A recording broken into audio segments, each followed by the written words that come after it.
Okay? Magandang araw sa ating lahat. So, ngayon, tatalakayin natin si motion problems. This is still involving algebra. Sige, when we say motion problem, so, ang pinag-uusapan natin dito sa motion problems is yung velocity, distance, tsaka yung time. If familiar tayo, meron tayong formula nito, that is V is equals to d over t. Whereas si V, that is labeled as velocity, si d, that is distance, and then si t, that is time. So, para mas madaling matandaan to, meron tayong triangle formula wherein V is equals to distance over time. Kapag si distance na may nawawala, imamultiply natin si velocity tsaka si time. Pag si time naman yung nawawala, distance over velocity. So, ang ginagawa dyan mostly dun sa triangle memory trick, tinatakpan lang yung isa sa mga letter kung ano yung nawawala. Okay? So, aside from that, sa motion problems, meron din tayong tinatawag na upstream tsaka downstream. Engineer, ano po ba yung upstream tsaka downstream? Si upstream, siya yung isang transportation or a person who is going with the current, or should I say against the current. Yun po si upstream. So, in Tagalog, siya ay against doon sa hangin or doon sa current ng river. Okay? And then si downstream naman, going with the current. Okay? Sige, formulas for upstream and downstream. For upstream, kapag may velocity ka given with the upstream, that is velocity minus velocity ni current. Okay? Kapag downstream naman, going with the current, that is velocity plus velocity ni current. So, ibig sabihin, mas mabilis si downstream kaysa kay upstream. Okay? Kapag nagta-travel ka. Kapag nagta-travel ka against the current, syempre, may pumipigil sa'yo. So, yun yung current natin. And then, kapag nagta-travel ka with the current, so, sumasabay ka sa agos, so, that is what you call the downstream. Okay? Whereas, V upstream, that is velocity upstream. V downstream, that is velocity downstream. The normal V, or the letter V, that is velocity of the object in still water, or kaya pwedeng person na lumalangoy. And then, V sub C, that is velocity of the current. Okay, para mas maintindihan to, mag-solve tayo ng problems. For problem number 1, let me read it first. You can swim in water at a speed of 4.8 kilometers per hour.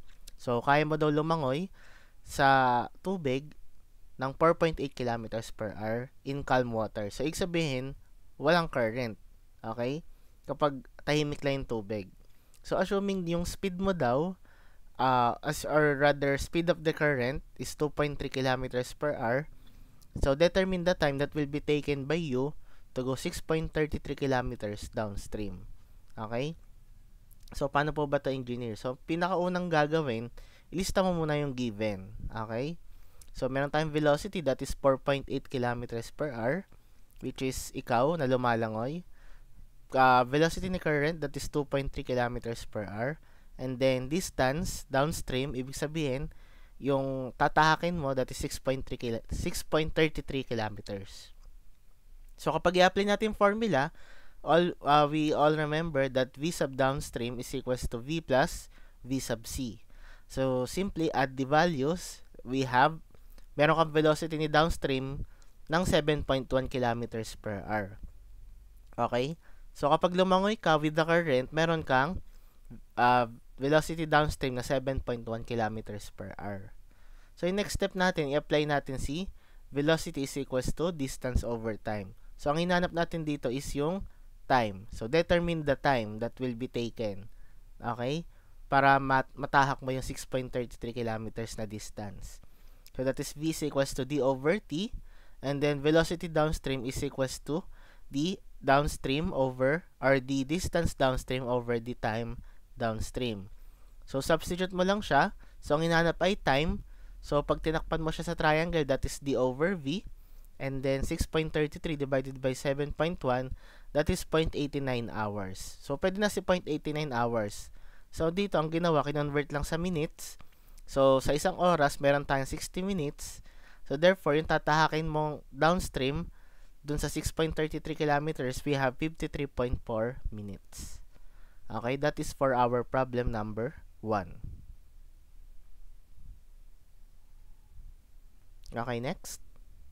Let's solve more problems. Problem number 2. A boat can travel up to 33 kilometers up a river in 3 hours. The similar boat can travel 72 kilometers downstream in 4 hours. Find the speed of the boat in still water. Pwede nyo i-pause yung video kung gusto nyo munang sagutin. Sige, ang pinakaunang gagawin, list down yung data, given data. Okay? Para hindi magkalito-lito. Kasi kapag di mo nilista yung given, magkakalito-lito ka. Okay? So, distance upstream, that is 32 kilometers.